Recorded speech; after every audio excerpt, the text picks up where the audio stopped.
Ben ritrovati dalla redazione. Un motociclista è rimasto coinvolto in un incidente stradale sulle rive a Trieste.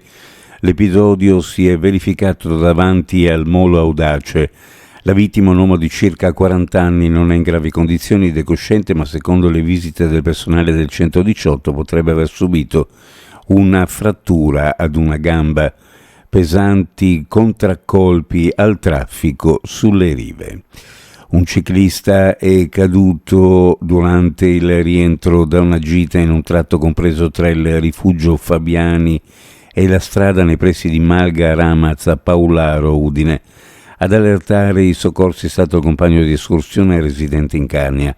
La sala operativa regionale emergenza sanitaria Sores ha attivato la stazione di Forniavoltri Udine del Soccorso Alpino, la Guardia di Finanza e la Croce Rossa, che si sono recati sul posto raggiungendo l'infortunato. Il medico del Soccorso Alpino, presente tra i 5 soccorritori di stazione convenuti, ha valutato l'infortunio e considerati i traumi riportati dal ciclista.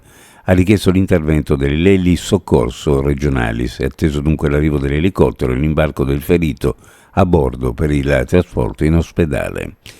Aggredito a calci e pugni da 2 ragazzi per portargli via la pizza e il portafogli, è successo a Udine all'altezza dell'incrocio tra via Martignacco e via Pordenone. Vittima del pestaggio un cameriere di 20 anni, dipendente di una pizzeria. Il ragazzo aveva appena terminato il turno di lavoro e stava rientrando a casa portando con sé la cena. Era stato fermato da 3 persone con una scusa. Prima ancora che potesse rispondere si era visto sferrare un violento pugno in faccia che lo aveva fatto cadere a terra. Poi 3 giovani erano scappati con il suo portafoglio con dentro i soldi e tutti i documenti e la pizza. Il personale della squadra mobile della questura di Udine ha dato esecuzione all'ordinanza di applicazione delle misure cautelari degli arresti domiciliari a carico di Amedeo Paglialonga, 19 anni, nato in provincia di Foggia ma residente a Udine, e Rudy Caris, 18 anni, nato a Monfalcone ma residente a Trieste. Entrambi sono accusati di rapina e lesioni aggravate. Un terzo ragazzo di 28 anni, pur indagato, non è stato arrestato. Tentativo di effrazione tra venerdì e sabato da parte di ignoti ai danni del sindacato Consal di via Timeus. Come constatato dai carabinieri giunti sul posto, sono ingenti i danni causati alla porta d'ingresso, che ha comunque resistito, impedendo ai malviventi di accedere agli uffici ed evitando così danni più consistenti. Presso la sede è quindi intervenuto il segretario provinciale Consal Elisabetta Lama, che domani provvederà a sporgere formale denuncia per quanto accaduto.